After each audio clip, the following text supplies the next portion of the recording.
Hello साथियों, नमस्कार। मैं राजेश। दोस्तों, आज हम लोग यूपी आरओ प्रीलिम्स के लिए एक बहुत ही महत्वपूर्ण टेस्ट सीरीज करने जा रहे हैं, जो आपके आने वाले एग्जाम में आरओ में बहुत ही महत्वपूर्ण भूमिका निभाने वाला है। साथियों, आज का जो हमारा ये टेस्ट सीरीज है, यह शुद्ध रूप से इंडियन पॉलिटी का टेस्ट सीरीज है। और ये टेस्ट सीरीज जो है ना, जीएस वर्ल्ड की टेस्ट सीरीज है। आप लोग को पता होगा, जीएस वर्ल्ड जो है एक बड़ी महत्वपूर्ण और विश्वसनीय संस्थाओं में से एक है। तो हमने जीएस वर्ल्ड में यह एक तीसरी टेस्ट सीरीज है इंडियन पॉलिटी की। इससे पहले हम लोग 2 टेस्ट सीरीज कर लिए हैं, एक हिस्ट्री का कर लिए हैं, दूसरा जियोग्राफी का। आज हम लोग ये इंडियन पॉलिटी का टेस्ट सीरीज करने जा रहे हैं। साथियों, ये ऐसा टेस्ट सीरीज है इंडियन पॉलिटी का जो आरओ स्टेट कमीशन यूपीपीसीएस जैसे एग्जाम में जितने भी एग्जाम हुए हैं, इस टाइप के जितने भी एग्जाम हुए, सब में जो इंडियन पॉलिटी से रिलेटेड क्वेश्चन पूछा गया है, सभी के सभी प्रश्न को इस टेस्ट सीरीज में भरा गया है। जब आप लोग इस इतने क्वेश्चन को, जो शुद्ध रूप से इंडियन पॉलिटी से रिलेटेड है, जब इतने सारे क्वेश्चन को मंथन करेंगे एकदम स्टेमिना से, धैर्य रख के, तो आप लोगों के अंदर एक समझ विकसित हो जाएगी कि हाँ, इस टाइप के एग्जाम में कैसे इंडियन पॉलिटी के कैसे प्रश्न आते हैं और किस टाइप के प्रश्न बनते हैं और किस टाइप से बन सकते हैं, ये आपके अंदर समझ विकसित हो जाएगी। जब आप लोगों को अंदर ये चीज़ विकसित हो जाएगी ना, तो आप लोग जो पढ़ना सीख जाएंगे कि हाँ, हमें पढ़ना क्या है, छोड़ना क्या है। पढ़ना तो सब लोग जानते हैं, लेकिन जो छोड़ना सीख लिया कि हमें छोड़ना क्या है, वो समझ लीजिए सबसे बड़ा जो है वो तीर मार लेगा। तो साथियों, यही है हमारा। हमने इस प्रश्न को समेकित विधि से बताने का प्रश्न किया है। ऐसा नहीं कि हमने प्रश्न पढ़ा, ऑप्शन पढ़ा, आपको उत्तर बता दिया, हाँ भैया ये उत्तर है। ये नाइंसाफी होती है मेरे भाई। बहुत लोग ऐसे पढ़ाते हैं, मैं किसी की बुराई नहीं कर रहा हूँ, लेकिन बहुत लोग ऐसे पढ़ाते हैं समय बचाने के लिए। भैया ये जो है कम समय में ज़्यादा कंटेंट दे दे, उससे क्या फ़ायदा मेरे भाई? रत्ती भर फायदा नहीं है, बस आप वो अपना समय नुकसान कर रहे हो। हम जो यहाँ प्रश्न बताने का प्रयास किए हैं, पूरा का पूरा जो है समेकित विधि से, यानी एक प्रश्न को लिए, उसका हम लोग आंसर जाने ऑप्शन में से, और उसके दाएं बाएं ऊपर नीचे या उस प्रश्न से रिलेटेड कौन सा प्रश्न बना है, कौन सा बन सकता है, ऐसे भी बिंदुओं पर हमने इस पर चर्चा बहुत ही अच्छे से किया है। तो उम्मीद है आप सबके लिए आने वाले एग्जाम में ये बहुत ही कारगर सिद्ध होगा। आप लोग इस वीडियो को अंत तक जरूर देखें और इसको एक एक क्वेश्चन को मंथन करें, वीडियो को रोक कर देखें क्या हम इसको कर ले रहे हैं। तो इस तरीके से जब आप करेंगे तो आपके अंदर एक आत्मविश्वास आएगा। जब किसी भी एग्जाम में आत्मविश्वास हो जा रहा है, मैं ओवर कॉन्फिडेंस की बात नहीं कर रहा हूँ, कॉन्फिडेंस की, जब आपके अंदर एक अच्छा कॉन्फिडेंस विकसित हो जाएगा ना, तो आपकी आधी तैयारी वैसे हो जाती है। तो साथियों, चलते हम लोग अपने टेस्ट सीरीज को स्टार्ट करते हैं। और वीडियो को जरा सा भी अच्छा लगे मेरे भाई, तो वीडियो को लाइक और सब्सक्राइब कर देना। तो चलिए हम लोग स्टार्ट करते हैं। तो हम लोग देखते हैं प्रश्न नंबर 1 क्या कह रहा है। कह रहा है कि किस अधिनियम में भारत में संघीय न्यायालय की स्थापना का उल्लेख था। तो मेरे भाई, इसका जो भारत में संघीय न्यायालय की स्थापना का उल्लेख भारत सरकार अधिनियम 1935 ऑप्शन नंबर सी में किया गया था। आप सबको पता होना चाहिए, जब रेगुलेटिंग एक्ट 1773 के तहत भारत में सुप्रीम कोर्ट की स्थापना की गई, तो यही बाद में जो है 1935 अधिनियम के तहत इसे संघीय न्यायालय का रूप दे दिया गया। संघीय न्यायालय के बारे में आप लोग जानते होंगे, ऐसा न्यायालय जो अपने जो है जो अधीनस्थ न्यायालय के और हाई कोर्ट न्यायालय के जो है निर्णयों को बदल सकता है, उनको सुनवाई कर सकता है। तो ये होता है संघीय न्यायालय, जिसका आंसर ऑप्शन नंबर सी होगा। अगले प्रश्न पर हम लोग चलते हैं। क्या है देखते हैं हम लोग। सब के सब प्रश्न महत्वपूर्ण हैं, आए हुए प्रश्न हैं। क्या कह रहा है, भारत के लिए संविधान की रचना के लिए संविधान सभा का विचार निम्नलिखित में से सर्वप्रथम किसने दिया था। तो मेरे भाई, आपको पता होना चाहिए, स्वराज पार्टी जो 1923 में बनी थी, 1924 में यही स्वराज पार्टी ने संविधान सभा, उन्होंने कहा कि संविधान बनाने के लिए सबसे पहले एक सभा की स्थापना की जाएगी, वो जो है उसके माध्यम से संविधान बनेगा। मोतीलाल नेहरू और CR दास जैसे लोगों ने मिलकर स्वराज पार्टी को बनाया था। तो हम लोग चलते हैं अगले प्रश्न पे। क्या कह रहा है हमारा अगला प्रश्न, देखते हैं। महत्वपूर्ण प्रश्न है। इसमें देखिए, कह रहा है कि निम्नलिखित में से कौन सा कथन सत्य नहीं है। ये आप लोग ध्यान दीजिए, कह रहा है नहीं है, तो कौन सा इसमें कथन गलत है उसे हमें चूज करना है। पहला देखते हैं। पहला कह रहा है कि संविधान सभा की पहली बैठक दिसंबर 1946 में हुई। ये बात तो सही है। प्रस्तावना को 13 दिसंबर 1946 को स्वीकार किया गया। मेरे भाई, यही गलत है। 13 दिसंबर 1946 को प्रस्तावना को पेश किया गया था पंडित जवाहरलाल नेहरू के द्वारा, जबकि इसे वो स्वीकार करने की बात आई है मेरे भाई, इसे स्वीकार 22 जनवरी 1947 को किया गया था, तो ये गलत हो गया। ये पेश करने वाले दिन को स्वीकार दे दिया है, तो ये गलत हो गया। बाकी सब सही हैं अपनी जगह पे, तो गलत पूछा, हम लोगों ने गलत बताया। चौथा देखते हैं क्या कर रहा है, क्या है चौथे में। 1946 में गठित संविधान सभा कब विघटित हुई? तो आप सबको पता होगा 1946 में जो संविधान सभा बनी थी, उसके बाद जो आज़ादी मिली तो यही संविधान सभा संसद के रूप में कार्य करने लगी।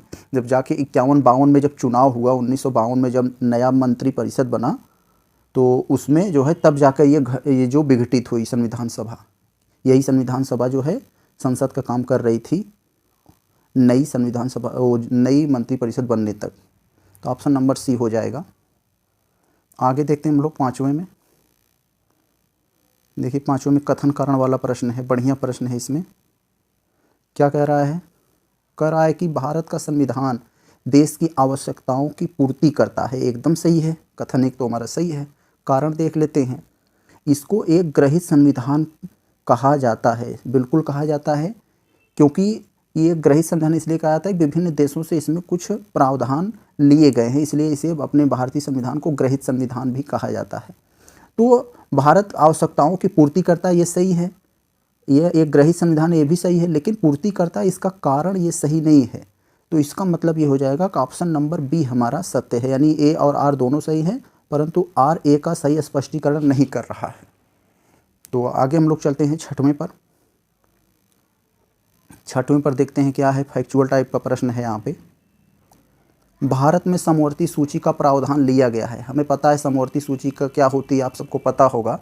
ये प्रश्न नंबर 6 में समवर्ती सूची ऑस्ट्रेलिया से लिया गया है, ऑस्ट्रेलिया के संविधान से लिया गया। ऑप्शन नंबर बी, समवर्ती सूची ऐसी सूची होती है जिसमें केंद्र सरकार राज्य सरकार दोनों, इसमें समवर्ती सूची में ऐसे प्रावधान होते हैं ना कि जिस पर केंद्र सरकार और राज्य सरकार दोनों जो है कानून बना सकती हैं।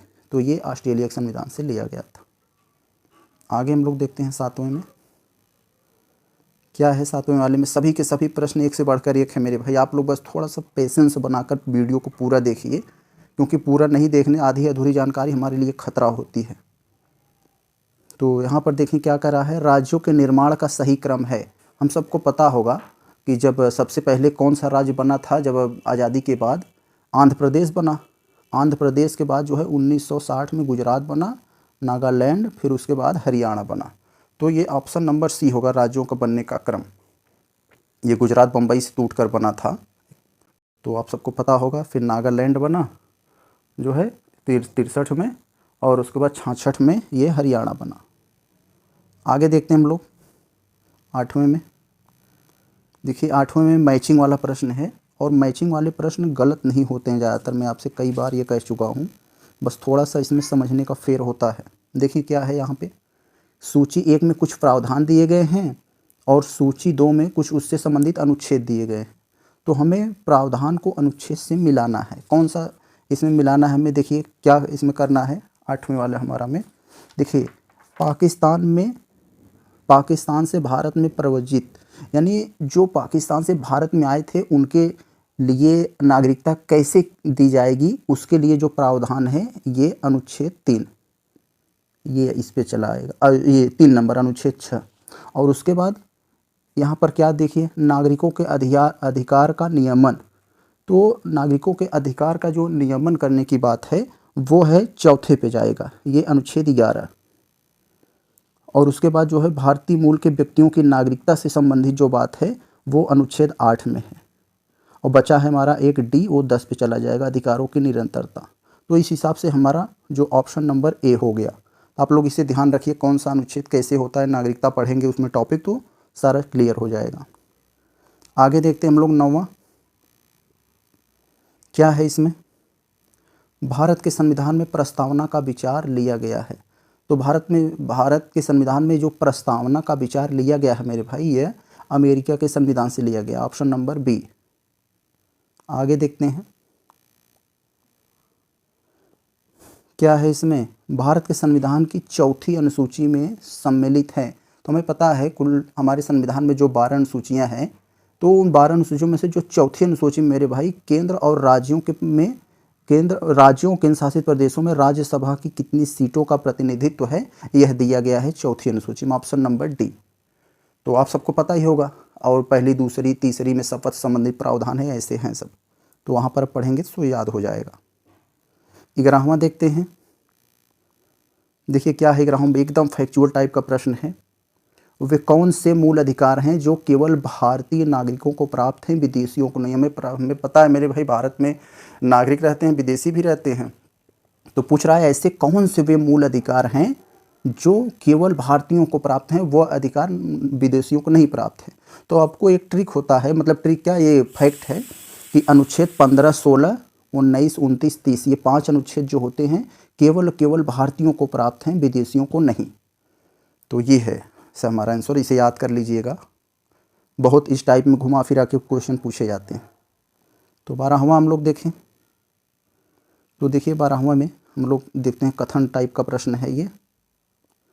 क्या कह रहा है इसमें, भारत में अस्पृश्यता यानी छुआछूत का निवारण निम्न में से किन उपायों के द्वारा किया जा सकता है? तो हमें पता है मेरे भाई, यहाँ पर हम लोग अपना अगर थोड़ा सा बुद्धि प्रयोग करेंगे तो हमें ये सवाल कर ले जाएंगे, और जो नहीं करेगा उसको बहुत कठिन लगेगा। देखिए क्या है, कह रहा है भारत में छुआछूत का अगर ख़त्म करना हो तो कैसे ख़त्म किया जा सकता है, उसका कारण दिया, कानून बनाकर, बिल्कुल सही। शिक्षा की उन्नति के द्वारा, बिल्कुल सही, ये भी है। जन जागरण यानी जागरूकता फैलाकर, ये भी सही है। नौकरियों में प्रवेश दिलाकर, मेरे भाई ये गलत है, क्योंकि नौकरियों में प्रवेश दिलाकर हम कैसे छुआछूत खत्म कर सकते हैं, ये तो गलत है ना। तो ये चौथा नहीं होगा, बाकी तीनों सही हैं। तो जिनमें चौथा है उसे काट दीजिए, इसमें चौथा बैठा है, इसमें बैठा है, और इसमें भी बैठा है, तो ये वाला सही हो जाएगा आपके लिए, 1, 2, 3। तो इस तरह से ऐसे सॉल्व करेंगे तो हमारा कोई भी प्रश्न गलत नहीं होगा। आगे चलते हैं 13 वाले में।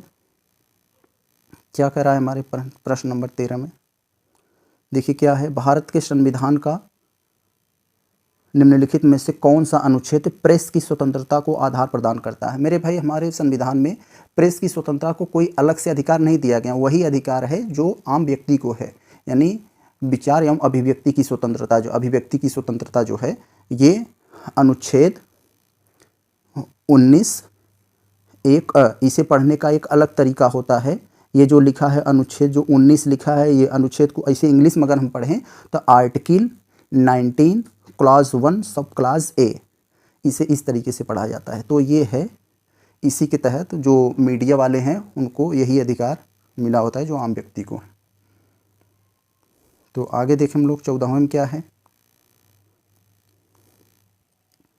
सभी के सभी प्रश्न यहाँ पर हैं। क्या कह रहा है, 42वां संविधान संशोधन अधिनियम के द्वारा कौन सा विषय राज्य के नीति निर्देशक तत्व में शामिल नहीं है? तो मेरे भाई जो है 42वें संविधान संशोधन के माध्यम से कौन सा नीति निर्देशक तत्व में कुल 4 तत्व जोड़े गए थे, बोल रहा है कौन सा नहीं जोड़ा गया था, इसको आपके बारे में पूछ रहा है 14वें वाले प्रश्न में। तो ये महत्वपूर्ण प्रश्न है, ये फैक्चुअल टाइप का है, इसमें कई बार ऐसे पूछा जाएगा ऐसे प्रश्न। तो देखिए, बच्चों के स्वास्थ्य विकास के लिए अवसर सुनिश्चित करना, ये तो सही है, ये तो जोड़ा गया था। उद्योगों के प्रबंधन में श्रमिकों की भागीदारी सुनिश्चित करना, ये भी जोड़ा गया था। पोषण स्तर और जीवन को ऊंचा करना, ये नहीं था। और न्याय को बढ़ावा देने के लिए गरीबों को मुफ्त कानूनी सहायता, ये भी जोड़ा गया था। तो मेरे भाई आपको बता दें, 42वें संविधान संशोधन अधिनियम के माध्यम से एसपीडीपी में कुल 4 तत्व जोड़े गए थे। अनुच्छेद का अगर बात करें तो आर्टिकल, यहाँ पर थोड़ा सा ध्यान दे दीजिए आप, आर्टिकल 39 ए, यहाँ पर ये 39 ए, और यहाँ पर 43 ए और 48 ए, ये 4 मतलब तत्व जोड़े गए थे 42वें संविधान संशोधन 1976 के माध्यम से। आगे देखते हैं 15वें में क्या है हमारा 15वां, देखते हैं। भारतीय संसदीय प्रणाली ब्रिटेन की संसदीय प्रणाली से इस बात में भिन्न है कि, यानी भारतीय संसदीय प्रणाली ब्रिटेन की संसदीय प्रणाली से अलग है, किस मामले में अलग है, यही आपसे पूछ रहा है। तो न्यायिक पुनरावलोकन की प्रणाली, क्योंकि हमारे भारत में न्यायिक पुनरावलोकन कोई कानून बना है तो उसकी जांच करने के लिए न्यायपालिका को असीमित शक्ति है, वो गलत होगा तो उसे रद्द कर सकती है, लेकिन यह है ब्रिटेन में ऐसा नहीं है। ब्रिटेन को न्याय प्रणाली में असीमित क्षमता नहीं, असीमित ताकत नहीं है उसमें। तो ऑप्शन नंबर ए हो जाएगा, यही भिन्न है, बाकी सभी जो भारत में है वही ब्रिटेन में भी है। आए हम देखें 16 में, 16 में क्या है मेरे भाई, कह रहा है कि स्वर्ण सिंह समिति ने कितने मूल कर्तव्यों को संविधान में जोड़े जाने का सुझाव दिया था। ये बहुत ही महत्वपूर्ण प्रश्न है हमारा। देखिए क्या है कि जो मतलब ये स्वर्ण सिंह समिति के बारे में बात कर रहा है। स्वर्ण सिंह समिति ने मूल कर्तव्य के बारे में आप लोग पता होगा, अनुच्छेद 51A में जोड़ा गया है। तो अनुच्छेद 51A में ये मूल कर्तव्यों को जोड़ दिया गया है संविधान में। मूल संविधान में ये नहीं था मूल कर्तव्य, इसे बाद में जोड़ा गया है 51A में। तो इसमें उन्होंने कुल 8 मूल कर्तव्यों का सुझाव दिया गया था स्वर्ण सिंह समिति ने कि कुल 8 मूल कर्तव्य जोड़े जाने चाहिए, लेकिन बाद में कुल 10 मूल कर्तव्य जोड़ा गया। फिर बाद में एक और जोड़ दिया गया जिससे कुल 11 मूल कर्तव्य हो गए। तो ये हमारा सही आंसर है। आगे देखें 17 में। थोड़ा सा समय देंगे मेरे भाई तो आप डिटेल समझ पाएंगे, वैसे ही फिर हमारा आंसर पढ़ देना वो ठीक नहीं होता है। तो फिर ऐसा तो आप लोग PDF से भी कर सकते हैं, लेकिन जब तक कुछ उसमें साइड वाइज चीज़ें नहीं होती हैं, दाएं बाएं ऊपर नीचे, क्योंकि एक प्रश्न वो कई तरीके से पूछा जा सकता है, जब तक उसे आप उस हिसाब से समझेंगे नहीं तब तक नहीं हो पाएगा। देखिए क्या है यहाँ पर, कौन कथन सुमेलित है, निम्नलिखित में से कौन सा कथन सुमेलित है। यानी नीचे 4 कथन दिए गए हैं, मूल अधिकार और इधर अनुच्छेद, कौन सा सही है उसे आपको बताना है 17 वाले प्रश्न में। देखिए प्रारंभिक शिक्षा का अधिकार, ये तो गलत है, अनुच्छेद 19 नहीं होगा, बल्कि ये अनुच्छेद 21 में है ये प्रावधान। संवैधानिक उपचारों का अधिकार, ये 22 नहीं बल्कि 32 में है, अनुच्छेद 32 में, इसलिए ये भी गलत हो गया। अल्पसंख्यकों का शिक्षा संस्थानों की स्थापना एवं प्रशासन करने का अधिकार, अनुच्छेद 30, बिल्कुल ये सही है। और प्राण एवं दैहिक स्वतंत्रता का अधिकार इसमें जो दिया गया है मेरे भाई, प्राण एवं दैहिक स्वतंत्रता का अधिकार, ये अनुच्छेद 20 नहीं बल्कि 21 में है, इसलिए ऑप्शन नंबर C यहाँ पर केवल सही है, बाकी सब गलत है। 18 देख लेते हैं, क्या है 18 वाले में। देखिए क्या है, कह रहा है कि कथनों पर ध्यान देना है और कौन सा कथन उपर्युक्त में से कौन सा मूल कर्तव्य है इसको हमें बताना है। तो देखिए मूल कर्तव्य हम लोग देखते हैं क्या है, ये है कि नहीं। एक वाला, देश को रक्षा करें तथा राष्ट्र की सेवा करें, बिल्कुल ये मूल कर्तव्य में कहा गया है, चौथे मूल कर्तव्य में। दूसरा क्या है, ज्ञान अर्जन तथा सुधार की भावना का विकास करें, बिल्कुल ये जो हमारा मूल कर्तव्य 8वें में ये कहा गया है। पर्यावरण का संरक्षण तथा वन्य जीवों की रक्षा, ये मेरे भाई ये मूल कर्तव्य नहीं बल्कि सरकार का जो कर्तव्य है SPDP उसमें कहा गया है, तो ये नहीं होगा। राष्ट्रीय महत्व के स्मारकों का संरक्षण, ये भी जो है SPDP में कहा गया DPSP में, यानी राज्य की नीति निदेशक में ये दोनों आएंगे, तो ये दोनों नहीं होंगे, 1 और 2 केवल होंगे, यानी ऑप्शन नंबर B हमारा सत्य है। आगे हम लोग चले 19 में। 19वां देखते हैं क्या है हमारा, क्या कह रहा है कि संविधान के किस अनुच्छेद के अंतर्गत राज्य के विधानसभाओं में अनुसूचित जातियों एवं जनजातियों के लिए आरक्षण का प्रावधान है। विधानसभाओं में पूछ रहा है SC ST का आरक्षण का प्रावधान किस अनुच्छेद में है, ये हमें बताना है। तो मेरे भाई सिंपल सी बात, ऑप्शन नंबर C अनुच्छेद 332 में विधानसभा में SC ST के आरक्षण का प्रावधान किया गया है, तो ये है हमारा। तो और अगर इसमें हम देखें कि जो है आगे प्रश्न 20वां वाले में, तो 20वां वाले में कथन कारण का भी आ गया है। कथन कारण का सवाल बहुत आते हैं PCS, खास करके UP PSC में। क्या है, कथन पहले दिया है, कोई व्यक्ति उपराष्ट्रपति निर्वाचित हो सकता है, कोई भी व्यक्ति उपराष्ट्रपति निर्वाचित हो सकता है यदि वह किसी भी सदन की अर्हता रखता हो। मेरे भाई ये गलत है, उपराष्ट्रपति निर्वाचित होने के लिए उस व्यक्ति को राज्यसभा सदस्य बनने की योग्यता होनी चाहिए, यानी वो भारत का नागरिक होनी चाहिए। सबसे पहले तो उसकी उम्र जो है 30 होनी चाहिए, तो इस हिसाब से कोई भी व्यक्ति यहाँ, लेकिन उपराष्ट्रपति के लिए ये 35 होती है, तो ये पहला वाला उपराष्ट्रपति के लिए गलत हो जाएगा हमारा, क्योंकि ये उपराष्ट्रपति के ये इसमें दे दिया है कोई भी सदन दे दिया है, यही अगर राज्यसभा सदन दिया होता तब ये सही रहता। कारण में क्या है, उपराष्ट्रपति राज्यसभा का पदेन सभापति होता है, कारण सही है, तो हमारा A सही है, A गलत है, B सत्य है, R सत्य है। तो यहाँ पर क्या हो जाएगा, A असत्य है और R सत्य है, ऑप्शन नंबर D हो जाएगा। तो चले हम लोग आगे 21वां वाले में देखते हैं क्या है। अगर भारत के राष्ट्रपति के चुनाव में कोई विवाद हो तो उस विवाद को निपटारा कौन करता है, इसमें ये पूछना चाह रहा है। तो मेरे भाई वो सुप्रीम कोर्ट में मामला जाता है। राष्ट्रपति के चुनाव से संबंधित कोई मामला उठता है तो वह विवाद निपटारा सुप्रीम कोर्ट द्वारा किया जाता है। चलते हैं 22 वाले में, देखते हैं क्या है। सिंपल सा प्रश्न, भारत के प्रधानमंत्री बनने के लिए न्यूनतम एज कितनी होनी चाहिए? बिल्कुल सही, भारत का प्रधानमंत्री राज्यसभा या लोकसभा दोनों सदस्यों का मतलब बन सकता है कोई भी, बस वह जो है उसका सदस्य होना चाहिए। तो अगर इसमें हम कम से कम देखें तो 25 वर्ष होना चाहिए। यानी कोई प्रधानमंत्री का दावेदार बनना चाह रहा है तो उसकी उम्र कम से कम 25 साल होनी चाहिए और वह किसी भी मतलब सदन का सदस्य होना चाहिए। अगर नहीं है तो 6 महीने के भीतर बन जाना चाहिए, ये है। आगे देखें हम लोग क्या है। मंत्रिपरिषद के सभी सदस्य सामूहिक रूप से उत्तरदायी होते हैं। तो किसके प्रति उत्तरदायी होते हैं मेरे भाई? लोकसभा के। सामूहिक रूप से आता है तब लोकसभा के प्रति जो है उत्तरदायी होते हैं। ऑप्शन नंबर सी हो जाएगा। तो अनुच्छेद 75 में जो दिए गए हैं क्लॉज उसमें पढ़ेंगे, उसमें मिल जाएगा तीसरे में। तो आगे देखें हम लोग 24वां में क्या है। संसद की बैठकों में अधिकतम कितने माह का अंतर होता है? तो हमें पता है मेरे भाई, कहा गया है, ये 24वां प्रश्न हम लोग देख रहे हैं ना। तो देखिए 24वां में क्या है, पूछ रहा है कि संसद की बैठकों में अधिकतम कितने माह का अंतर होता है? तो मेरे भाई 6 माह। Option number B. कहा गया है संविधान में जैसे कोई एक सदन का बैठक हुआ और इसके अंतिम दिन वाले से लेकर दूसरी बैठक के पहले दिन वाले तक इसमें 6 महीने से अधिक बैठक नहीं, 6 महीने से ज़्यादा समय का अंतर नहीं होना चाहिए। इससे यह साबित होता है कि साल में कम से कम 2 बैठक अनिवार्य होता है। तो इस तरीके से होता है। ऑप्शन नंबर बी हमारा हो गया इसमें। तो आगे देखते हैं हम लोग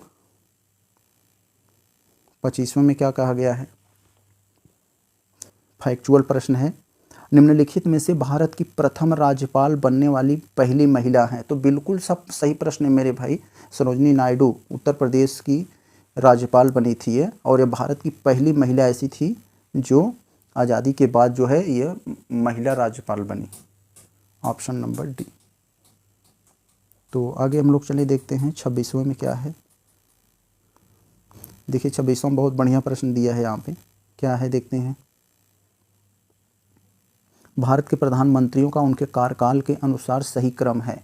तो यहाँ पर भारत के कुछ प्रधानमंत्रियों का कार्यकाल दिया गया है, उनका सही क्रम बैठाना है। पहले कौन प्रधानमंत्री बने, उनके बाद कौन बने और उनके बाद कौन बने।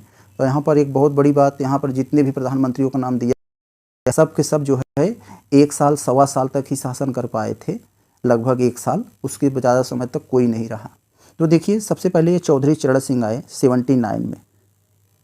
चौधरी चरण सिंह आए थे, ये 79 में आए थे, 1979 में। उसके बाद चंद्रशेखर आए, फिर बीपी सिंह आए, उसके बाद एचडी देवगढ़ा 1996 में। 1996 में ये आए। तो ये चंद्रशेखर जो है 90 में आए थे, 1990 में।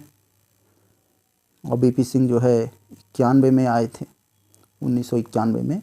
तो यही सही है हमारा ऑप्शन नंबर सी। चौधरी चरण सिंह, चंद्रशेखर, बीपी सिंह और एचडी देवगौड़ा। 27वां देखते हैं हम लोग। 27वें में क्या है, भारत को कानूनी विषयों पर कौन परामर्श देता है? तो पता है मेरे भारत का एक जो है मतलब वो अधिकारी होता है, तो वो जिसे को महान्यायवादी कहा जाता है, सबसे बड़ा जो है ये होता है। तो भारत सरकार को कानूनी विषयों पर भारत का महान्यायवादी जो है वो उनको सलाह देता है। 27वां का ये हमारा हो गया। तो आगे देखते हैं हम लोग 28वां का।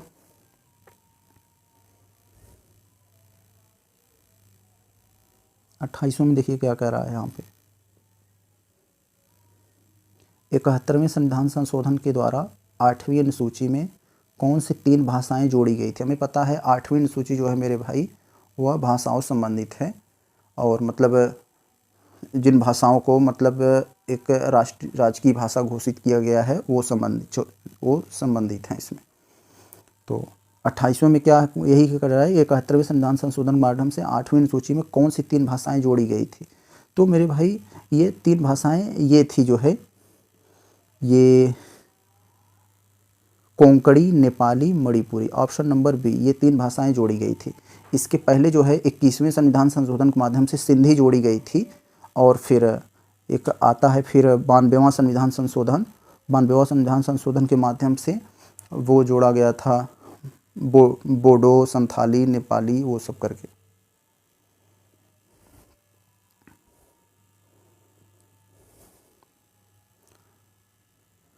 तो हम लोग देखते हैं अपना प्रश्न नंबर 28 क्या कर रहा है। इसमें कह रहा है कि 71वें संविधान संशोधन के द्वारा 8वीं अनुसूची में कौन सी 3 भाषाएं जोड़ी गई थी। तो हमें पता है मेरे भाई 71वां संविधान संशोधन के माध्यम से 8वीं अनुसूची में कौन सी 3 नई भाषाएं जोड़ी गई थी। तो वो थी मेरे भाई कौमीने, जिसे एक मतलब एक लोग टैग बना लिए हैं, ट्रिक बना लिए हैं कौमीने। तो कोंकणी, नेपाली, मणिपुरी, ये 3 भाषाएं जोड़ी गई थी 71वें संविधान संशोधन के माध्यम से। और 21वें संविधान संशोधन के माध्यम से सिंधी जोड़ी गई थी, और 92वां संविधान संशोधन के माध्यम से ये बदमाश जोड़ा गया था, जिसे कहा जाता है बोडो, डोंगरी, मैथिली और संथाली। तो ये है, लेकिन ये हमारे 28वें प्रश्न का उत्तर बी है। ये 29वां हम लोग देखते हैं क्या है 29वें में। भारत में मानवाधिकार संरक्षण अधिनियम कब लागू हुआ। 29वां प्रश्न बहुत ही महत्वपूर्ण है। ये 1993, 92 में इसका कानून पास हुआ और 93 में ये मानवाधिकार संरक्षण अधिनियम लागू हो गया। 30वां देखते हैं क्या है। 30वें में क्या कर रहा है, मुख्य निर्वाचन आयुक्त के बारे में कौन सा कथन असत्य है। मुख्य निर्वाचन आयुक्त के बारे में कौन सा कथन गलत है, इसे हमें बताना है 30 नंबर वाले में। तो इसका कार्यकाल 6 वर्ष होता है, बिल्कुल सही है। मुख्य निर्वाचन आयुक्त का कार्यकाल 6 साल होता है। यह 70 वर्ष की आयु तक अपने पद पर रह सकता है। नहीं भाई, यही गलत दिया है, जो 70 वर्ष दिया है ना, ये गलत है। ये 65 ये जो है 65 वर्ष तक की उम्र को अपने पद पर रह सकता है, 65 या 6 जो भी पहले हो जाए, तो इसमें वो इसे रहता है। यही गलत दिया था, बाकी सब सही है। 70 जगह पर 65 होना चाहिए था। बाकी सेवानिवृत्ति के बाद अन्य नियुक्तियों पर रोक नहीं है। इनके हटाने का तरीका जैसे सुप्रीम कोर्ट के न्यायाधीश का होता है, उसी तरीके से इनको भी हटाया जाता है। तो ये है हमारा ऑप्शन नंबर बी हो जाएगा, बी गलत है। तो हम लोग देखते हैं प्रश्न नंबर 31 में क्या कह रहा है। कह रहा है कि धन विधेयक के बारे में कौन सा कथन असत्य है। धन विधेयक के बारे में कौन सा कथन गलत है, उस कथन को बताना है हमें इन दिए हुए चारों कथनों में। तो पहला कथन है मेरे भाई, इसे अध्यक्ष के प्रमाणन की जरूरत होती है। बिल्कुल सही, धन विधेयक में ऐसा होता है, अध्यक्ष के प्रमाण की जरूरत होती है। बी कह रहा है कि इसे राज्यसभा अधिकतम 14 दिन के लिए रोक सकती है। बिल्कुल सही, अगर राज्यसभा 14 दिन से ज़्यादा दिन के लिए रोकती है तो ये अपने आप पारित माना जाएगा। सी कह रहा है कि राज्यसभा कुछ संशोधन या सिफारिश कर सकती है। ये बिल्कुल गलत है मेरे भाई। राज्यसभा के धन विधेयक के मामले में संशोधन या सिफारिश केवल सिफारिश कर सकती है, इसमें संशोधन करने का अधिकार नहीं है। और डी वाला तो सही ही है, लोकसभा में अस्वीकृत होने पर इसको त्यागपत्र देना पड़ता है। तो ऑप्शन नंबर सी गलत है, जो कि हमसे गलत पूछा गया है। तो ये होगा उत्तर सी। 32 में क्या है देखते हैं। दोनों सदनों के संयुक्त बैठक का प्रावधान संविधान में किस अनुच्छेद में है। इस बिल्कुल सरल सा क्वेश्चन मेरे भाई, अनुच्छेद ऑप्शन नंबर बी, अनुच्छेद 108 में।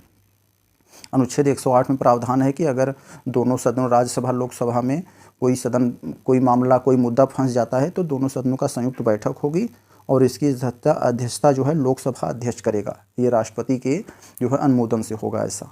Option number B. तो चलिए हम लोग अब अगले प्रश्न पे देखते हैं क्या कह रहा है। 33 में देखें, राज्यसभा में अधिकतम सदस्यों की संख्या कितनी हो सकती थी। मेरे भाई संविधान में राज्यसभा की अधिकतम सदस्यों की संख्या का प्रावधान 250 है। ऑप्शन नंबर सी, ये 250 का प्रावधान है, जिसमें कह रहा है कि मतलब 200 जो है 38 जो है राज्य और केंद्र शासित प्रदेशों के प्रतिनिधि होंगे और इसमें जो 12 सदस्य होंगे ये राष्ट्रपति के द्वारा मनोनीत किए जाएंगे। तो कुल 250 होने चाहिए, लेकिन इस समय जो है 250 नहीं बल्कि 245 सदस्य हैं। तो दिए हुए प्रश्न का आंसर सी होगा। चले हम लोग अगले प्रश्न पे 33-34 पे देखिए क्या है। निम्नलिखित राज्यों में से किन्हें राज्यसभा में समान प्रतिनिधित्व प्राप्त है। यानी राज्यसभा में समान सीटें हैं एक बराबर। 2 राज्यों को 2-2, हर एक कथन में 2-2 राज्यों का नाम लिखा है। किस कथन में के दिए हुए राज्यों में सेम राज्यसभा में सीटें हैं। मेरे भाई देखिए ये आपको बता दें, यहाँ पर देखिए वहाँ ये जो 34वां वाला हमारा ये जो प्रश्न है, गुजरात मध्य प्रदेश आंध्र प्रदेश, गुजरात मध्य प्रदेश आंध्र प्रदेश में राज्यसभा की 11 सीटें हैं। तो इस हिसाब से देखिए तो Madhya Pradesh Andhra Pradesh, option number C जो हो गया यही सही है, क्योंकि मध्य प्रदेश में भी 11 सीटें हैं, आंध्र प्रदेश में भी 11 सीटें हैं। यहाँ गुजरात में 11 हैं लेकिन कर्नाटक में 11 नहीं है, कर्नाटक में तो 12 हैं। इस हिसाब से सभी कथन के मतलब में यही सी वाला सही है। आगे देखते हैं 35 में क्या करा इसमें, निम्नलिखित में से कौन सी एक याचिका अधीनस्थ न्यायालयों की कार्यपद्धति का परीक्षण करती है। तो ये उत्प्रेषण हो जाएगा, ये उत्प्रेषण ये एक याचिका है, यह अपने अधीनस्थ न्यायालयों की जो है कार्यपद्धति का परीक्षण करती है और उसे देखती है कि सही कर रही है गलत, और उसे ठीक से करने का जो है ये आदेश देती है। तो ऑप्शन नंबर बी हो जाएगा 35वां का। तो आगे चले हम लोग 36 में देखते हैं क्या है। 36 में कह रहा है कि राष्ट्रपति पर महाभियोग की प्रक्रिया संसद के किस सदन द्वारा लाया जा सकता है। मेरे भाई जिससे चाहे जिस सदन, चाहे वो लोकसभा हो या राज्यसभा हो, जिसको भी अगर राष्ट्रपति से दिक्कत होगी तो वो सदन में उसके प्रति महाभियोग प्रक्रिया लाकर उसे हटाने का प्रस्ताव कर सकता है। तो ऑप्शन नंबर बी हो गया, संसद के किसी भी सदन के द्वारा। चले हम 37वें प्रश्न पे क्या कह रहा है, देखें 37वें में बिल्कुल सिंपल सा प्रश्न है ये। भारत के संविधान में बृहद होने का क्या कारण है। हमें पता है मेरे भाई भारत का संविधान जो है विश्व के सबसे बड़ा संविधान है, और इसका कारण क्या पूछा है। इसमें विस्तृत और कारण पहले मैं आपको बता दूं, कारण इसलिए है कि इसमें केंद्र और राज्य दोनों के जो है मतलब पूरे सिस्टम के बारे में दे दिया है, उसकी कार्य पद्धति, उसके शासन के बारे में, इसलिए बहुत बड़ा हो गया है। तो देखिए इससे हमारा कौन सा कथन सही होता है, यह संघ तथा राज्य सरकारों के संविधान है, इसीलिए इतना बड़ा हो गया, क्योंकि ये केंद्र और राज्य दोनों के नियम कानून शासन प्रशासन संबंधित बातें हैं इसमें संविधान में, इसलिए। 38 देखते हैं क्या है, कह रहा है कि किस अनुच्छेद में हाई कोर्ट की रिट जारी करने की शक्ति निहित है। तो मेरे भाई 226 अनुच्छेद 226 के माध्यम से उच्च न्यायालय यानी हाई कोर्ट में रिट जारी की जाती है, और अनुच्छेद 32 के माध्यम से ये सुप्रीम कोर्ट में जारी की जाती है। तो ये आप याद रखिएगा, महत्वपूर्ण प्रश्न है। तो 39 में देखते हैं क्या है, महत्वपूर्ण प्रश्न है ये मैचिंग वाला। आप लोग यहाँ पर देखेंगे, ध्यान से देखेंगे तो ये कर ले जाएंगे आप लोग। ये मैचिंग के प्रश्न बहुत ही इंपॉर्टेंट होते हैं। तो देखिए क्या है यहाँ पर, सबसे पहला जो हम लोग जो पहले आता है उसी को मिला ले। अनुच्छेद 131 के जो है इसमें सर्वोच्च न्यायालय का क्षेत्राधिकार है, सर्वोच्च न्यायालय का क्षेत्राधिकार है इसमें, ये हो गया। और अगर हम लोग और देखें, ये जो अनुच्छेद 35 है ये प्रधानमंत्री व मंत्रिपरिषद का गठन, ये हो जाएगा। और अनुच्छेद ये जो ये वाला है ये चला आएगा, अनुच्छेद 74 जो है मंत्री परिषद द्वारा राष्ट्रपति को सहयोग, ये हो जाएगा।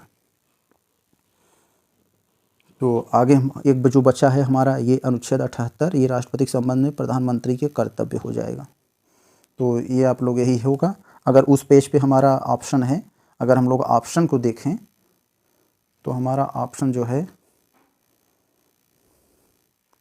ये हो जाएगा, यहाँ पर है।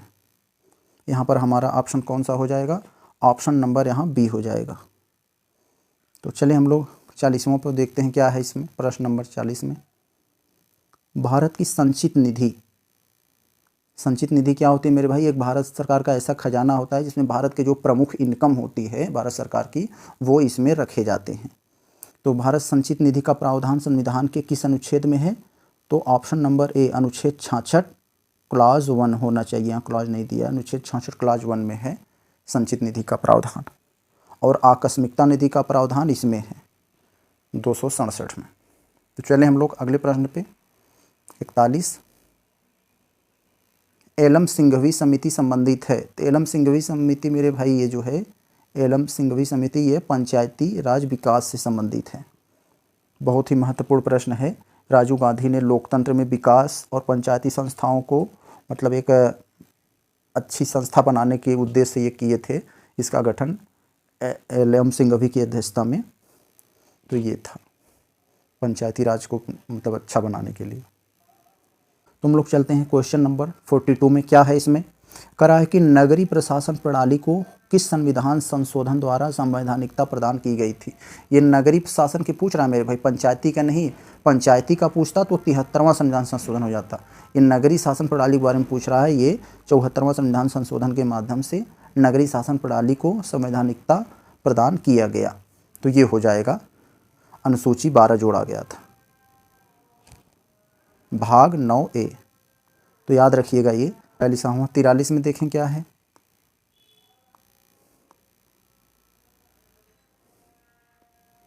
तिरालीस में कह रहा है कि उच्च न्यायालय के अधीनस्थ के बारे में निम्नलिखित कथनों में से कौन सा सही नहीं है।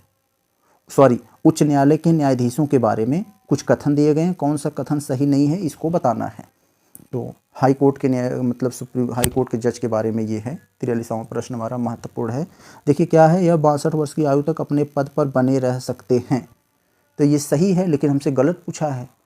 यह मुख्य न्यायाधीश को अपना त्यागपत्र भेज सकते हैं, ये गलत है मेरे भाई। ये मुख्य न्यायाधीश नहीं बल्कि राष्ट्रपति को अपना त्यागपत्र भेजते हैं, यही गलत है, ऑप्शन नंबर बी। चले हम लोग अगले प्रश्न पे। 44 में देखें क्या है। लोक लेखा समिति अपनी रिपोर्ट प्रस्तुत करती है। लोक लेखा समिति मेरे भाई जो होती है, ये जो अपनी रिपोर्ट जो प्रस्तुत करती है, ये पहले तो आप लोग जान लीजिए, लोक लेखा जो समिति होती है यह कुल 22 सदस्यों से मिलकर बनी होती है, जिसमें 15 जो है लोकसभा के होते हैं और 7 जो है ये राज्यसभा के होते हैं। ये हुई लोक लेखा समिति हो गई, महत्वपूर्ण समिति होती है यह। और ये जो है ना लोक लेखा समिति, ये लोकसभा स्पीकर को अपनी रिपोर्ट प्रस्तुत करती है, ऑप्शन नंबर बी। आगे देखते हैं हम लोग 45। भारत के किसी राज्य की विधानसभा में अधिकतम सदस्यों की संख्या हो सकती है। तो भारत के किसी राज्य की विधानसभा में अधिकतम से मतलब जो एमएलए की बात कर रहा है, कितनी हो सकती है? 500। जबकि अगर आपसे अगर ये प्रश्न फेमस आता है किस राज्य की सबसे ज़्यादा मतलब विधानसभा सदस्य हैं, तो उत्तर प्रदेश के 403। लेकिन ये अलग चीज़ पूछा है, किसी राज्य की विधानसभा में अधिकतम सदस्य कितने हो सकते हैं, तो 500 हो सकते हैं। जैसे यूपी में 500 तक किया जा सकता है। 46 में देखें,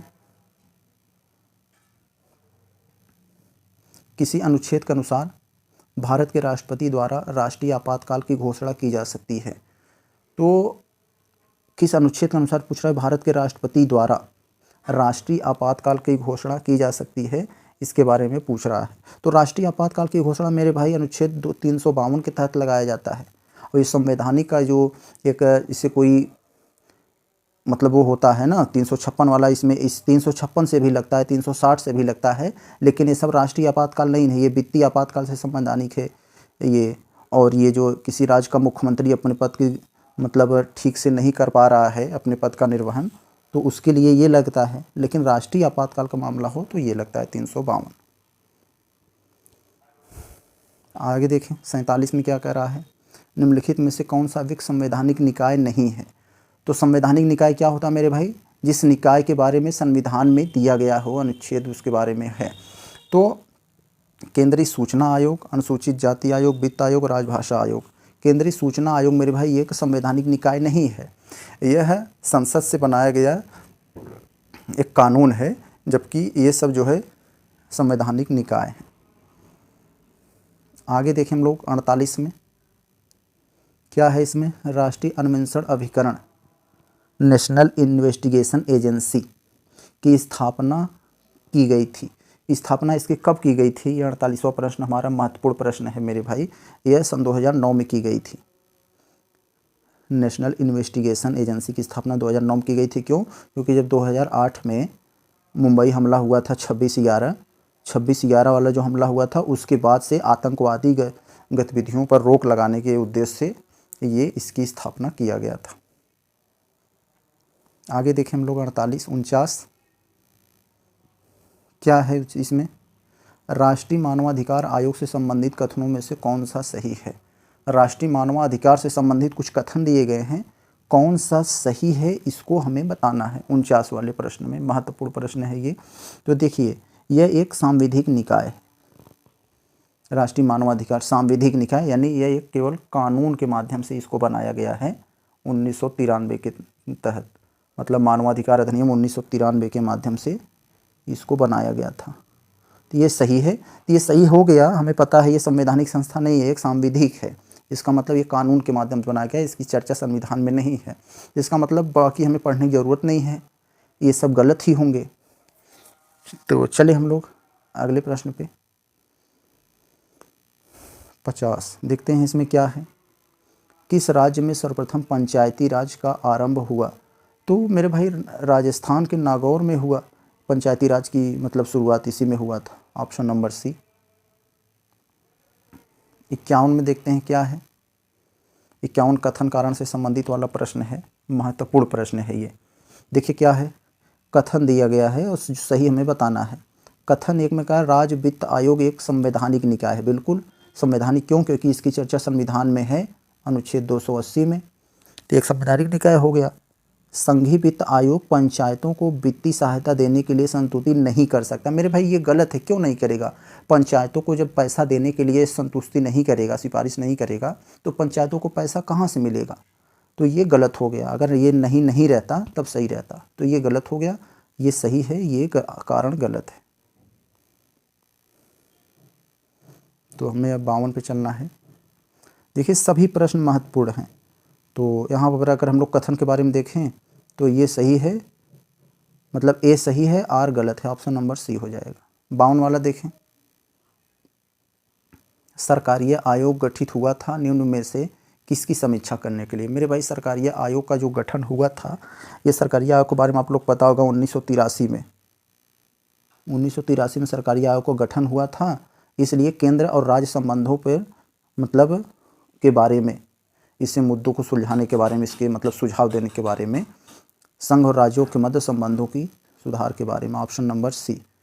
तो 83 में दिया गया था और ये 5 साल बाद यानी 88 में 1988 में जो है अपना रिपोर्ट दिया था। देखें अगर हम 53 में क्या है, प्राक्कलन समिति के बारे में कौन सा कथन सही नहीं है? जो गलत है उसी को बताना है। प्राक्कलन समिति के बारे में पूछ रहा है, ये 53 वाला सवाल महत्वपूर्ण प्रश्न है। ये देखिए ऐसे समितियों सवाल बहुत ही पूछे जाते हैं, तो कौन सा गलत है इसको बताना है। देखिए इसके सदस्यों की संख्या 30 होती है और 30 के 30 जो है लोकसभा से आते हैं प्राक्कलन समिति में, ये तो सही है, लेकिन हमें गलत बताना है। जॉन मथाई के सिफारिश पर 1921 में गठित की गई थी। तो मेरे भाई 1921 में कैसे गठित की जाएगी? 1921 ये तो गलत दे दिया है हमारा। ये 1956 में ये गठित की गई थी जॉन मथाई की सिफारिश पर। तो ये 21 जगह 56 रहता तो ये सही रहता, यानी यही गलत है। तो ऑप्शन नंबर बी गलत है, बाकी सब सही है अपने जगह पे। तो हमने गलत पूछा था तो हमने गलत बता दिया। 54 देखते हैं क्या है इसमें। भारतीय संविधान के किस अनुच्छेद में अंतर्राज्यीय परिषद की व्यवस्था है? अंतर्राज्यीय परिषद की व्यवस्था है मेरे भाई, ये पूछ रहा है 54 वाले में हमसे। तो अंतर्राज्यीय परिषद अनुच्छेद 263 में है। अंतर्राज्यीय नदी जल विवाद का मामला होता तब ये हो जाता अनुच्छेद 262। आगे चले हम लोग देखें 55 क्या कह रहा है। संघ लोक सेवा आयोग एक संवैधानिक निकाय है क्योंकि इसका गठन, हमें पता है यूपीएससी, संघ लोक सेवा आयोग एक संवैधानिक निकाय है। क्यों निकाय है? इसका मतलब दिया गया है, इसका गठन कार्यपालक के आदेश से हुआ, संसद में पारित अधिनियम के तहत हुआ, राष्ट्रपति के अध्यादेश से हुआ, उपर्युक्त में से कोई नहीं। मेरे भाई ऑप्शन नंबर डी हो जाएगा, उपर्युक्त में से कोई नहीं। क्यों? क्योंकि इसकी चर्चा संविधान में है और मूल संविधान में था, यह किसी के तहत बाद में नहीं हुआ है। तो ऑप्शन नंबर डी हो जाएगा। 56 वाले में देखें क्या है इसमें। भाषाई अल्पसंख्यक वर्गों के लिए विशेष अधिकारी का प्रावधान संविधान के किस अनुच्छेद किस संशोधन अधिनियम के तहत हुआ है? तो भाषाई अल्पसंख्यक वर्गों के विशेष अधिकारी के प्रावधान के बारे में पूछ रहा है। ये संविधान किस संशोधन अधिनियम के तहत हुआ है? 56 वाला प्रश्न महत्वपूर्ण प्रश्न है ये। तो ये हुआ था मेरे भाई 7वां संविधान संशोधन 1956 के माध्यम से, यह भाषाई अल्पसंख्यक वर्गों के अधिकारी को नियुक्त करना इसके लिए हुआ था। तो हम लोग देख लिए 56 57 चलते हैं क्या है इसमें। 57 में पंचायती राज व्यवस्था में पंचायतों की शक्तियां एवं प्राधिकार संविधान के किस अनुच्छेद में वर्णित हैं? महत्वपूर्ण प्रश्न है। ऐसे प्रश्न जो है पंचायती राज में बहुत सारे प्रश्न ऐसे पूछे जाते हैं। तो अनुच्छेद 243 जी जो होता है मेरे भाई, इसमें पंचायती राज व्यवस्था में पंचायतों की शक्तियां एवं अधिकार संविधान के अनुच्छेद कितने में दिए गए हैं? 58 में देखते हैं हम लोग। 58 में क्या है? 58 का भारत में 2013 में 3 नए उच्च न्यायालयों का गठन किया गया। उनमें से कौन सा इन तीनों में शामिल नहीं है? मेरे भाई ये मणिपुर, त्रिपुरा, मेघालय, इन तीनों में जो है 2013 में हाई कोर्ट बनाया गया, जबकि मिजोरम में हाई कोर्ट अभी तक नहीं है। यह गुवाहाटी उच्च न्यायालय के अंतर्गत आता है, तो यहाँ पर नहीं है, ऑप्शन सी में नहीं है मिजोरम में हाई कोर्ट। 59 देखते हैं 59 क्या कह रहा है? भारत के सैन्य बलों का सर्वोच्च सेनापति कौन होता है? तो हमें पता है थल सेना, जल सेना, वायु सेना में इनको जो प्रमुख मतलब सीनियर अधिकारी होते हैं, इनकी जो है नियुक्ति वगैरह ये सब राष्ट्रपति करते हैं।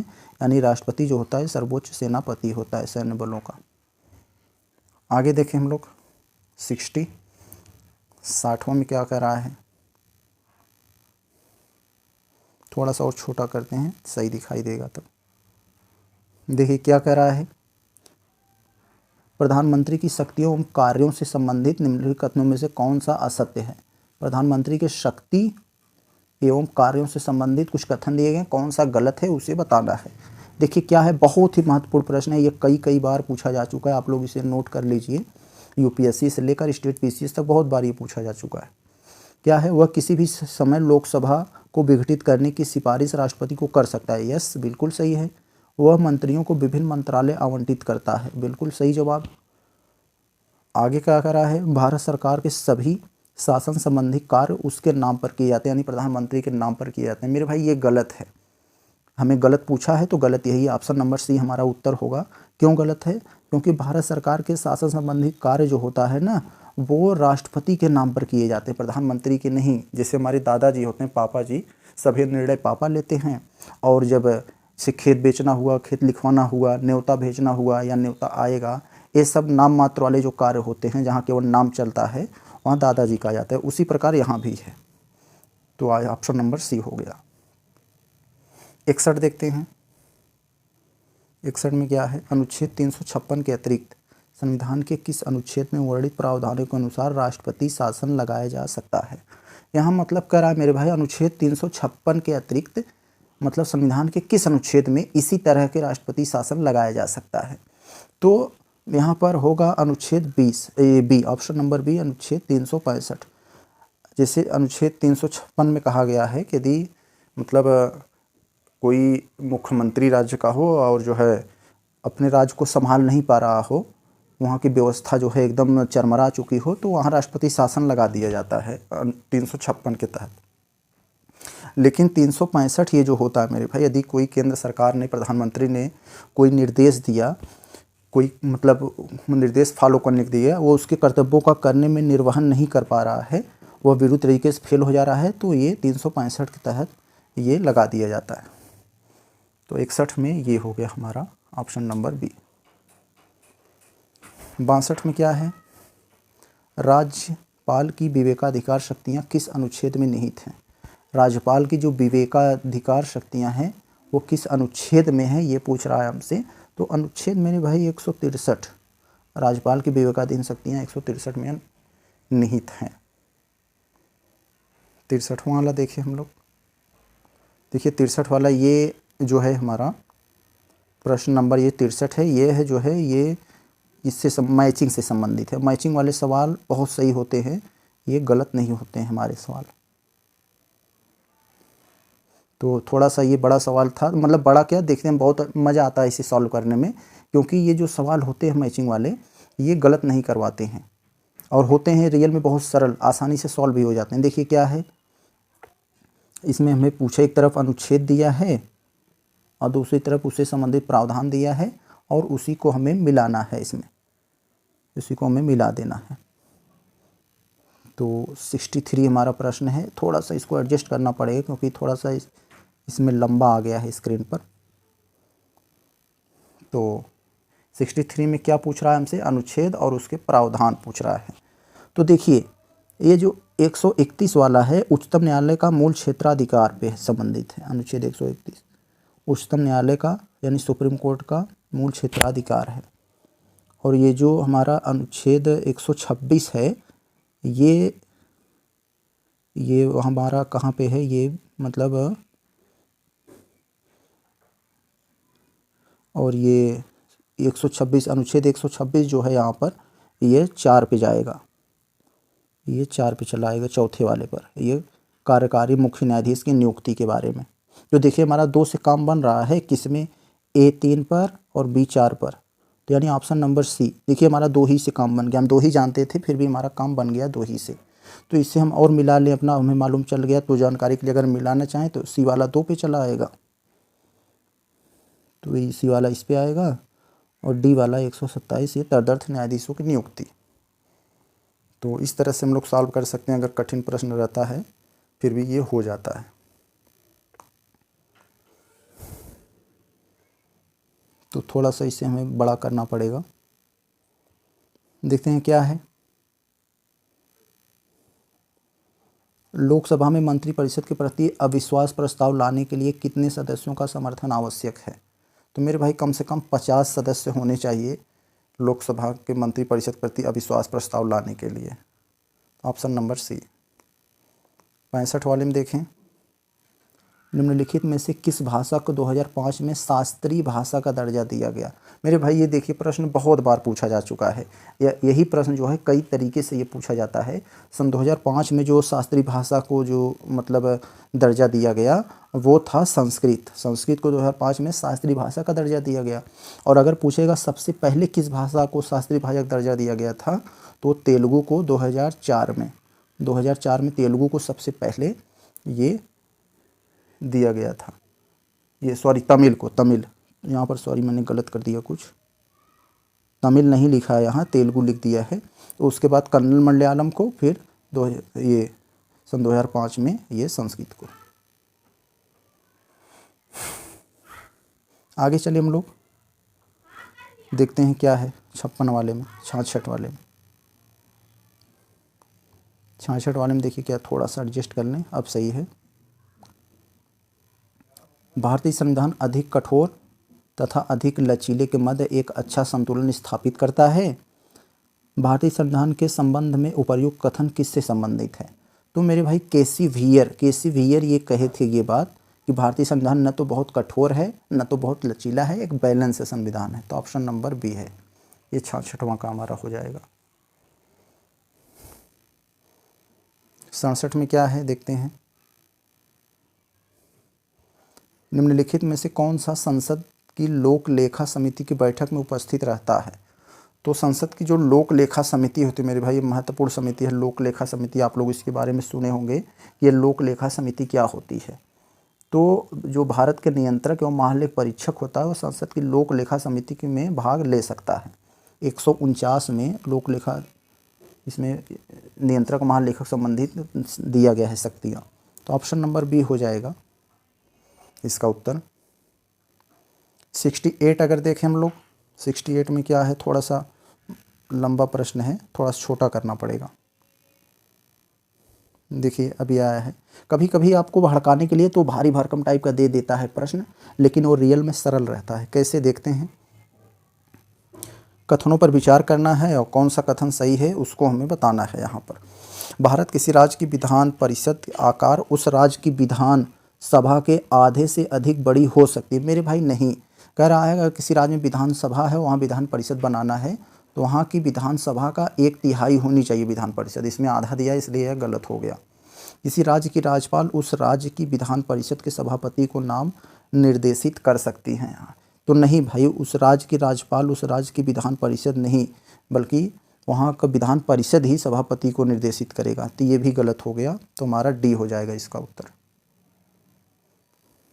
69 में देखते हैं, राष्ट्रीय मतदाता दिवस मनाया जाता है। तो सिंपल सी बात है, 25 जनवरी को कुछ लोग पूछेंगे भाई 25 जनवरी को ही क्यों मतदाता दिवस मनाया जाता है, तो इसके पीछे भी कारण होता है।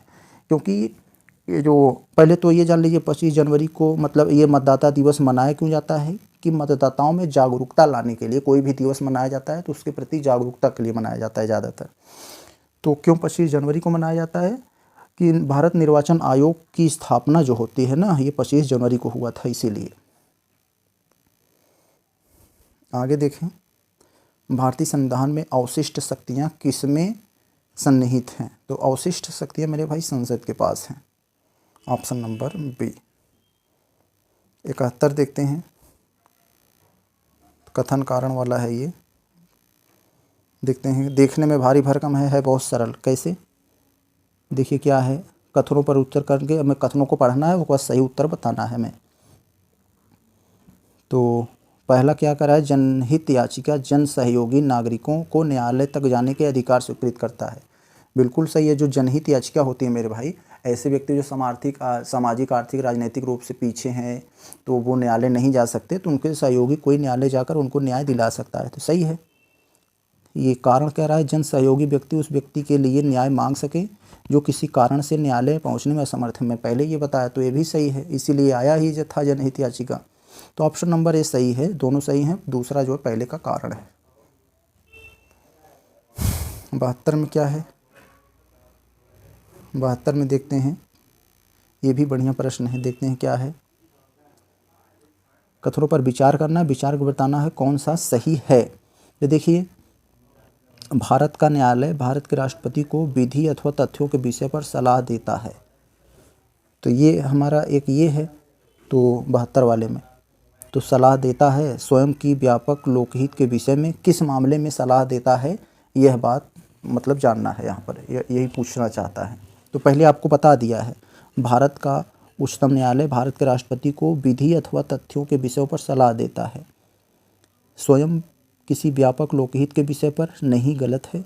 यदि ऐसा हो सलाह मांगता है, यदि वो सलाह मांगता है तब दे सकता है, यानी यदि किसी नागरिक मूल अधिकारों के, ये भी गलत है। तो ऑप्शन नंबर बी, जब वो मांगे तभी दे सकता है, ये ऑप्शन 2 सही है। 73 वाले में देखते हैं क्या है, संसद की कार्यवाही में अपनाई जाने वाली प्रक्रिया शून्यकाल का उपबंध सर्वप्रथम किस देश में हुआ है? तो हमें पता है मेरे भाई, प्रश्नकाल के बाद जो शून्यकाल का घंटा स्टार्ट होता है, और यह शून्यकाल जो है ये भारत में जो है आया था 1962 में, जब नेहरू की मृत्यु हुई थी, तो उस वर्ष।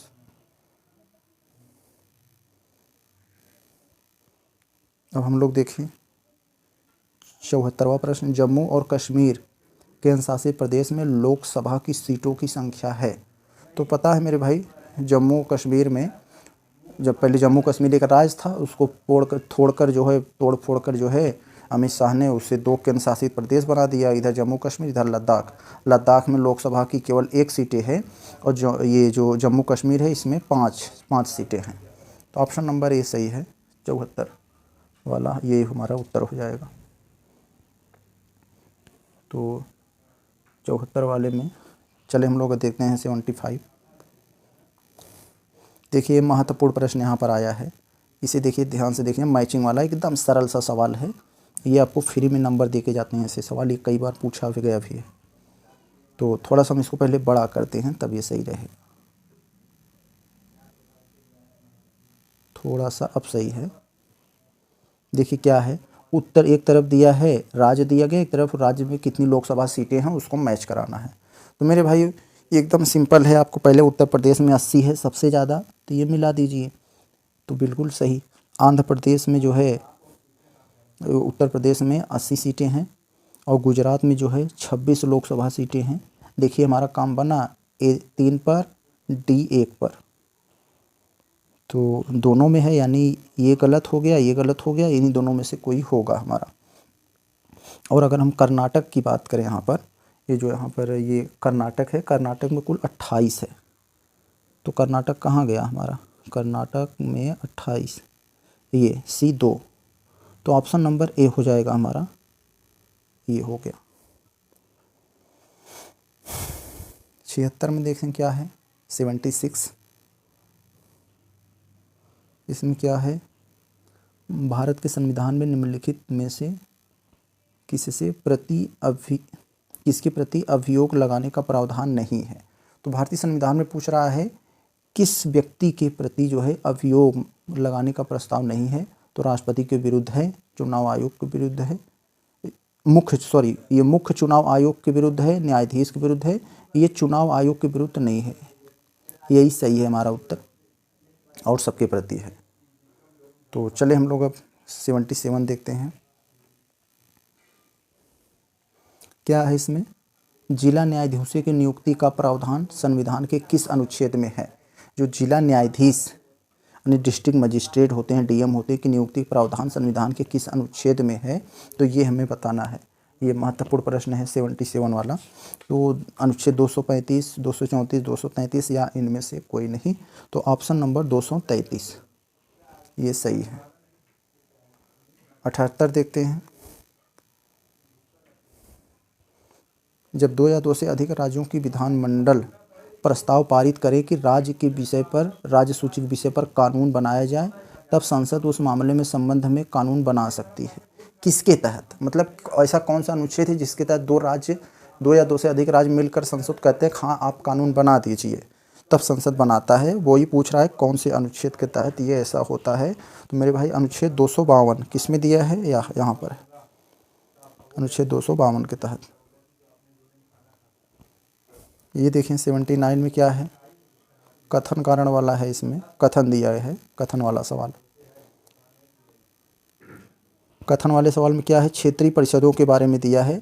बहुत ही महत्वपूर्ण सवाल आते हैं क्षेत्रीय परिषद से, बहुत सारे सवाल पूछे जाते हैं, या इकोनॉमिक्स में भी पूछा जाता है इससे। तो इसका गठन राज्य पुनर्गठन अधिनियम 1956 के तहत किया गया था। बिल्कुल सही, ऐसा तभी किया गया था। देश में कुल 5 क्षेत्रीय परिषदें हैं। बिल्कुल सही बात है मेरे भाई। राज्य पुनर्गठन अधिनियम 1956 में पूरे भारतीय क्षेत्र को 5 क्षेत्रों में बांटा गया था। पूर्वी क्षेत्र, पश्चिमी क्षेत्र, उत्तरी क्षेत्र, दक्षिणी क्षेत्र और मध्य क्षेत्र। तो 5 क्षेत्रों में बांटा गया था। और इसकी जो 5 क्षेत्रों की पर जो क्षेत्रीय परिषद है, इसकी अध्यक्षता गृह मंत्री करते हैं और उसमें दे दिया है प्रधानमंत्री। तो यही गलत है। तो ऑप्शन नंबर सी गलत हो जाएगा। तो पूछ रहा है सही कथन, यानी सी जिसमें होगा, ऑप्शन नंबर 3 जिसमें होगा वो गलत। ये गलत, ये गलत। तो 1, 2, 4 राज्य के मुख्यमंत्री कमवार इसके उपाध्यक्ष होते हैं। 79 वाले में हमारा हो जाएगा डी, यही होगा। इस तरीके से आप सवाल को हल कर सकते हैं। 80 में क्या कह रहा है, कह रहा है कि संविधान के किस संशोधन अधिनियम के द्वारा केंद्र एवं राज्यों के मंत्रिपरिषद की सीमा निश्चित किया गया है। तो मेरे भाई 91वां संविधान संशोधन, 91वां संविधान संशोधन के माध्यम से पहले क्या होता था कि सभी को मंत्री खूब ढेर सारे, जैसे चुनाव हुआ तो भी मंत्री, उसको भी मंत्री, तमाम मंत्री जो है बना देते थे। लेकिन 1991वां संविधान संशोधन के माध्यम से कहा भैया जितने सदस्य हैं आपके पास उससे 15% से अधिक आप जो है मतलब मंत्री नहीं बना सकते। तो यह प्रावधान किया गया। जैसे यूपी में जो है 360 हैं, 403 जो है विधायक होते हैं, तो इसमें लगभग 60 मंत्री बन सकते हैं। ऐसे ही तो आगे देखते हैं दोस्तों। तो हमारा जो वीडियो बहुत बड़ा हो जाएगा, तो हम ये जो हमारा पॉलिटी का ये प्रश्न था, तो हम इसको पार्ट 1 में रखते हैं। और इसके लिए हम लोग पार्ट 2 जो है अगले वीडियो में हम लोग अगले वीडियो में हम लोग पार्ट 2 डिस्कशन करेंगे। 80 प्रश्न हम लोग कर दिए हैं और बाकी जो है 20-50 प्रश्न हमारा बचे हैं, जिसमें करंट अफेयर और मैथ, रीजनिंग ये सब के सवाल होंगे।